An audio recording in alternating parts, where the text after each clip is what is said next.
بسم الله الرحمن الرحیم. به نام خداوند بخشنده بخشایشگر.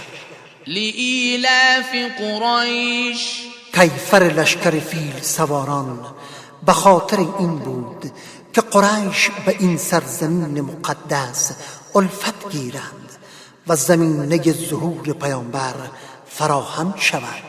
ایلافهم رحلة الشتاء والصیف، الفت آنها در سفرهای زمستانه و تابستانه و به خاطر این الفت به آن بازگردند. فلیعبدوا رب هذا البیت، پس به شکرانه این نعمت بزرگ باید پروردگار این خانه را عبادت کنند.